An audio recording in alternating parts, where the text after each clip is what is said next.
Welcome to Pretty Lies and Alibis. Join us as we seek the truth and travel the long road to justice.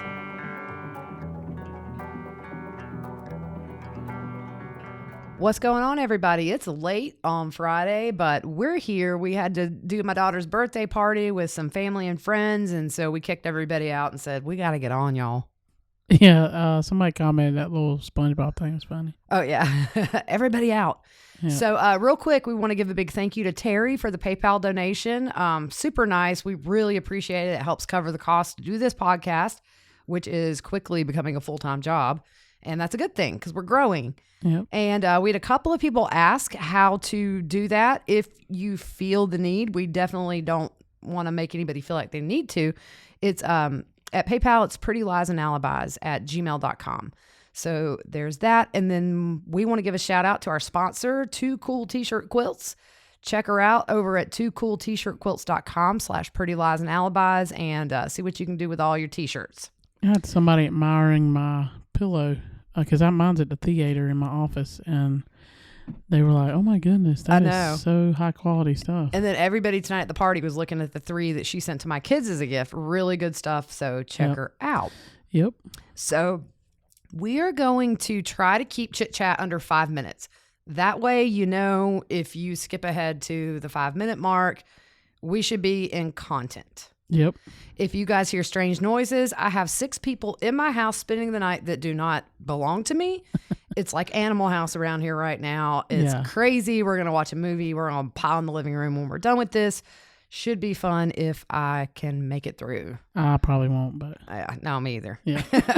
You know, the last time we watched a movie, we watched Rocky Horror Picture Show, and every time... You've never seen it, which I've loved Rocky Horror since high school. I used to go to the live, interactive ones they had. But every time you woke up, you're like, what in the world are you guys watching? Yeah, I was like, check, please, I'm out. It's one of those movies, either you love it or you hate it. But I always dressed up as Magenta when we did the live. Hated it. So I just kept sleeping. Yeah.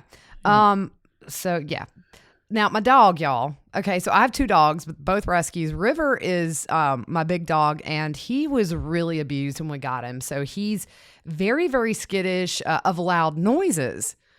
So Fruit Loop, he's doing this new thing when I sneeze really loud. He's like a fainting goat. He just falls over. So I've got to take him to get doggy Valium. Yeah. I'm serious. Like I called the vet and she said, this dog needs medication. Yeah. I opened the door to the podcast room and he collapsed on the floor. Yeah. I mean, bless his heart. He's just gotten worse. I don't know what's up, but because we're very gentle with him, but I mean, he follows me everywhere. Yep. He just can't be away from me. So we're going to jump right in.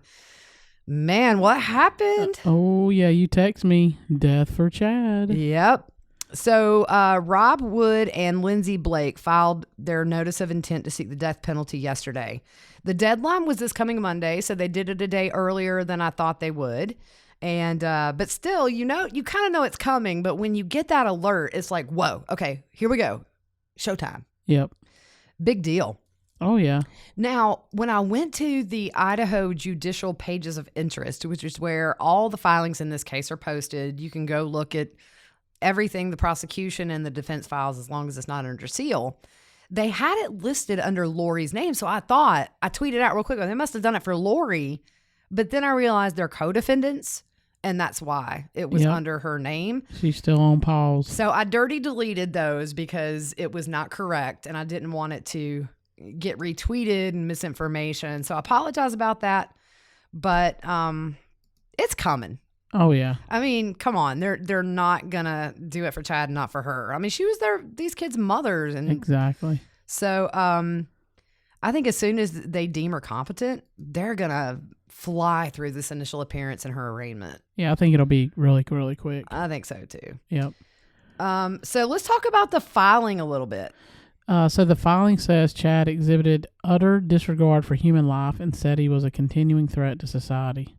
Yeah, and isn't that what we've all said? Well, yeah, I mean, it's just they finally put it in writing. Yeah. And under all of their names, it had Tylee, JJ, and Tammy Daybell listed.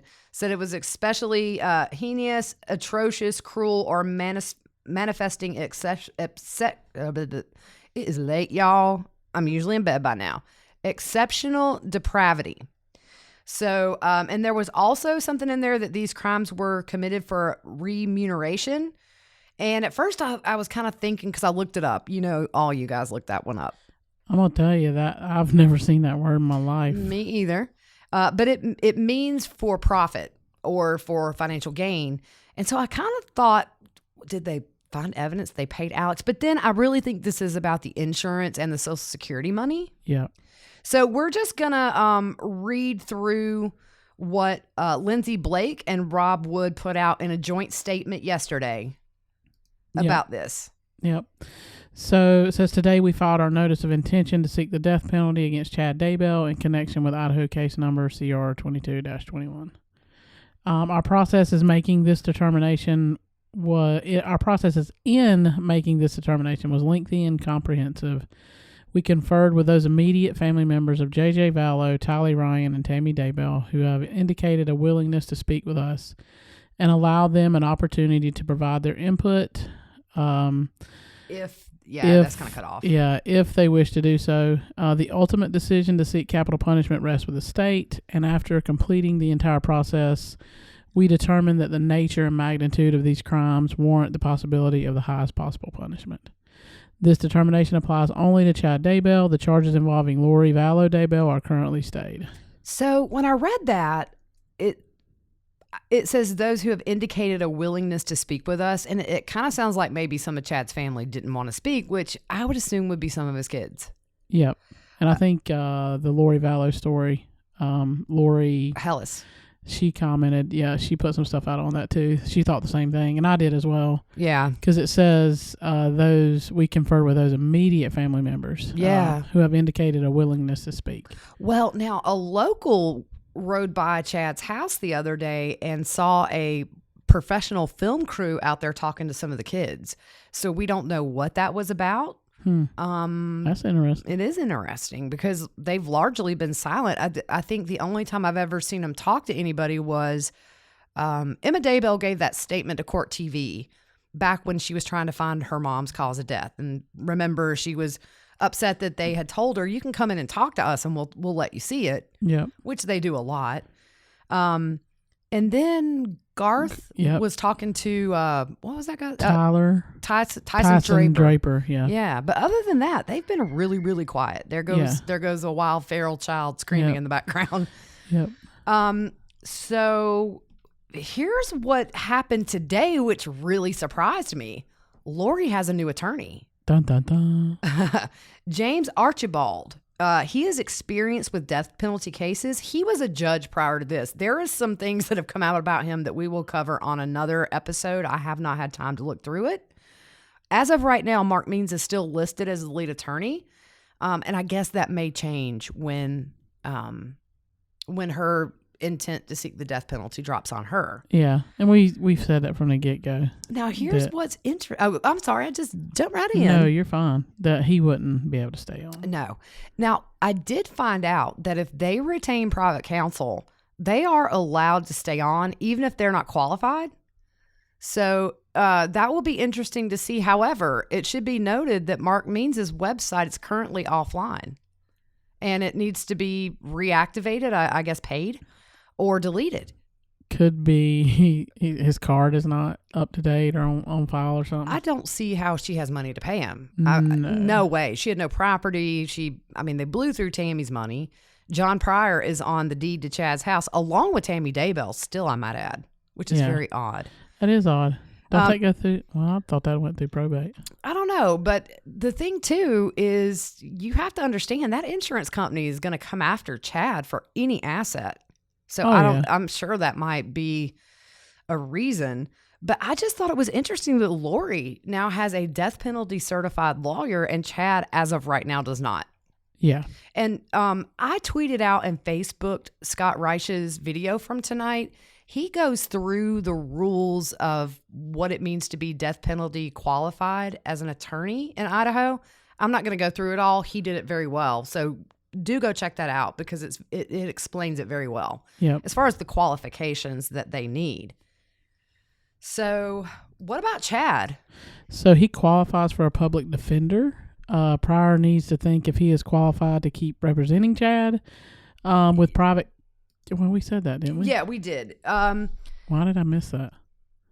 Did we say that? We just said it. I'm sorry. Dude, You were in the parking I'm lot. zoned out over Oh here. man, you ain't gonna make it through the first 10 minutes of anything we watched Oh, I tonight. know, right? But the thing is, if he gets a public defender, it would be a certified lawyer in all this. So, I've seen a lot of people worry that they're going to pin it all on Alex and somehow they're going to walk free. But I think the thing to remember, we do not know what the prosecution has up their sleeve as far as evidence and surveillance, duct tape, DNA evidence, garbage bag evidence, Alex's truck, the apartments. I think we know like 1% of what they have against them. Oh, yeah. But I don't think they would have filed this unless they had absolute proof they can prove to a jury their participation in the murders. Exactly. So it's, we all do this when this stuff happens. We can't wait for murder charges. And now it's like, oh my gosh, what if they pin it all on Alex? Remember, Charles Manson did not kill anybody and he got the death penalty. You don't have to physically kill anybody. Yeah. I trust Rob Wood. Absolutely. Yeah. It's a good trio right now. We've got, Rob Wood, Lindsay Blake, and Rachel Smith. Yeah. They've got this, y'all.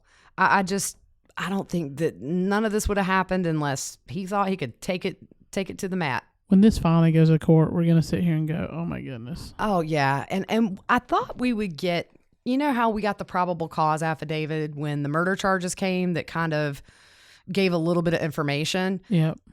We got this list of reasons that they said it was cruel and all that stuff. I was thinking we would get some more information specifically, and I don't know. I may ask Scott. I'll inbox him and see if that's something we should expect or not. But eventually it will all come out, and it's I dread it. It's like you want to know because we're invested and we want to know the details, but at the same time, I don't want to know. Oh yeah. I just don't want to know that anything is, I've thought about these kids and Tammy and Charles and Joe so much lately because things are moving now. Oh yeah. I mean, things are just moving. So the question is, would Chad plead guilty? I doubt it. I think he would have to admit his role, and he would have to be very detailed about his role. Yeah. And I mean, honestly, I don't think they have anything to lose by going to trial. I mean, it is what it is. So I mean, if you plead guilty, you're never getting out. Nope. If you get sympathy from one or two jurors, and there are going to be some major mitigating factors, I'm sure his hitting his head off the rock is going to be, his lawyer's going to say, well, he hit his head, and now that's the reason for all this. It gets crazy with the mitigation. Caught under the wave, the water. And then he had a vision. Yeah. Yeah, it's all ridiculous. I just went there painfully in my head. Yeah. I mean, I do think they're going to pin all this on. They're going to try to say Alex just did it all. Maybe even Lori. I do think at some point they got to turn on each other. Yeah. But do you not think it would be Lori? She's turned on everybody else in her life. I think she's too infatuated with Chad. I know. I mean, everybody that I've talked to that kind of knows the situation said they haven't turned on each other yet. I don't think they're gonna. I don't think they will. No, that's why they killed. Well, I mean, we can't prove they killed Alex, but yeah, because I have a feeling he would have flipped, and maybe that's what Zulima's bringing to the table. It could be. I'm very interested to know what she knows. Did he kind of confess stuff to her? Yeah, did he express some? Maybe I shouldn't have killed my niece and nephew and some. Well, we don't know who killed Tammy. Yep. That's the thing. I mean, we know he tried. Right, exactly. But I'm just curious, in the end, are Pryor and Means going to stay on?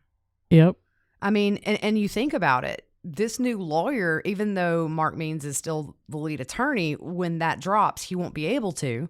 And, I mean, you almost wonder, this lawyer may set him straight. I mean, we've had some drama with Mark Means, giving somebody that is covering this case discovery. Yeah. Save the drama for your mama, Means. I wouldn't want him on it. No. And I mean, you know how he's kind of went off on Twitter and done these little ramblings, and he gonna go crazy if he gets taken off this case. I know. Yeah. I mean, I think if you were to weigh the two, Pryor definitely is the better of the two. he doesn't do all of the drama online. No, he just drives me crazy. He drives me crazy too. He's just condescending. Yeah. And I mean, everybody deserves a defense and a defense attorney. It's just when they kind of acts holier than thou, and the way he talks to the judge and to the witnesses, that's not going to go over well with the jury. Nope. If I'm on a jury and I see a lawyer just being super rude, then I'm not going to like him. I'm sorry. That's what I was about to say. I'd be like, I don't like you. Yeah. Yeah. So we talked about Means' website's down. Yep. He wasn't at the jail at least one day this week. Yeah, we have a local who tells us when she rides by whether or not Means is there. Usually he is. I think actually yesterday he wasn't, which is the day that death was announced for Chad, and probably the day that this dude's being admitted to the case. So it's kind of curious. Yep, his Twitter's been quiet. And given the fact, too, that Lori hasn't had the death penalty put in her corner, Means really doesn't have to step down right now anyway. Yep. And he's not, because it says he's the lead attorney, but it's all very curious. So the other thing that we've talked about is the death penalty, and poor Scott Rye, he got eviscerated in his comments because his opinion was this was not a death penalty case. Yeah. If you and he gave the example tonight on his live. If you look at James Holmes, I sat in some of that trial. He killed a lot of people in a movie theater, and the mitigating factor was the question of mental health. And so the jury did not give death. You can bet your bottom dollar Lori's mental health is going to be brought up as a mitigating factor in trial. Oh, yeah.